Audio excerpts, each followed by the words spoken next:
Thank you very much to the members of the Roundtable for hosting today's launch of USCIRF's Religious Prisoners of Conscience project. The U.S. Commission on International Religious Freedom is a bipartisan 9-member commission that's appointed by President and leaders of the House and Senate to advise the Congress and the President and the State Department on issues of international religious freedom. And that's why we are so delighted to be here with all of you, members of the Roundtable, who are so concerned about issues of religious freedom. I hope that we will have a great discussion about religious prisoners of conscience and what we can do to highlight their cases and the country conditions that led to their unjust imprisonment. USCIRF strongly believes that it is essential to highlight the very personal dimensions and cruel costs of the violations of freedom of religion or belief. These are human beings. We want to put a human face on these violations of religious freedom.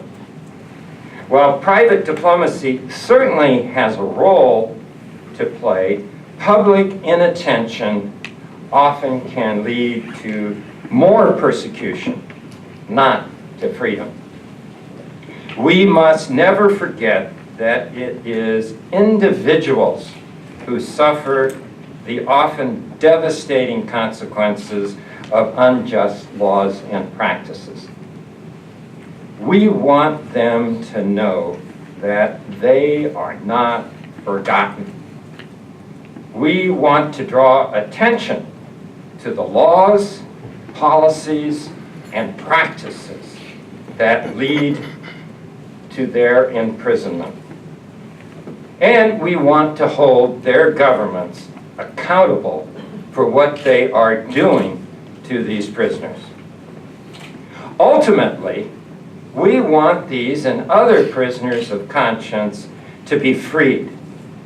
And we want to work with you to help ensure that they are freed.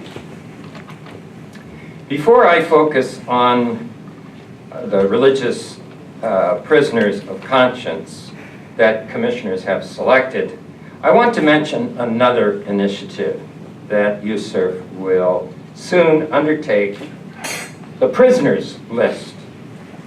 As mandated in the Frank Wolf International Religious Freedom Act, to the extent practicable, USCIRF will compile online and in official publications lists of persons it determines are imprisoned, detained, disappeared, placed under house arrest, tortured, or subject to forced renunciations of faith for their religious activity or religious freedom advocacy by a foreign government that the Commission recommends for designation as a country of particular concern, a CPC.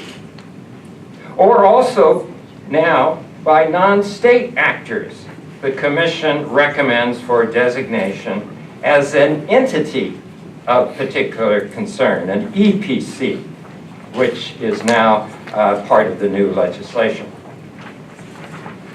To that end, USCIRF is developing a form for NGOs like your organizations. Sorry, so I've got it here somewhere.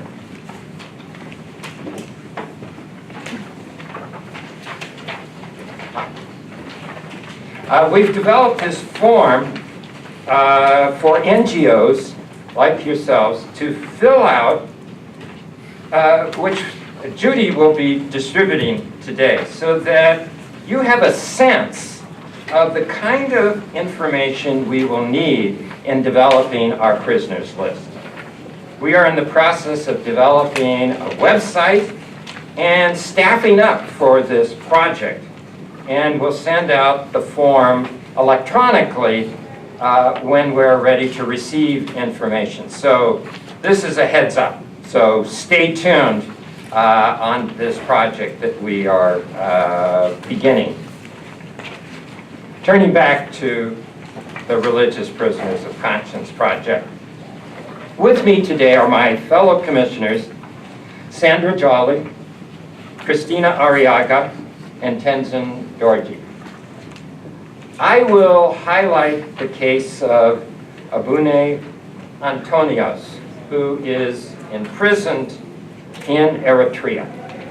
Commissioner Jolly will focus on Gulmira Eamon, imprisoned in China. Commissioner Arriaga will highlight the cases of Mavash Sabet and Fariba Kamalabadi, imprisoned in Iran. And Commissioner Dorji will focus on Panchen Lama, who was disappeared in China. I also want to mention the other commissioners who could not be here today and the prisoners for whom they are advocating. Vice Chairman Daniel Mark is advocating on behalf of Jaja Lat and Hind Phut Lat, imprisoned in Burma. Vice Chairman James Zogby is advocating for Raif Badawi, imprisoned in Saudi Arabia. Commissioner Cliff May is advocating for Mariam Nagash Zagaran, imprisoned in Iran. Commissioner John Ruske is advocating for Bajir Kazihanov, imprisoned in Russia. And Commissioner Jackie Walcott is working for Pastor Win Kong Chin and his wife Tran Thi Han, detained in Vietnam. You can find out more about these prisoners of conscience by going to USCIRF's website, www.uscirf.gov, uscirf.gov.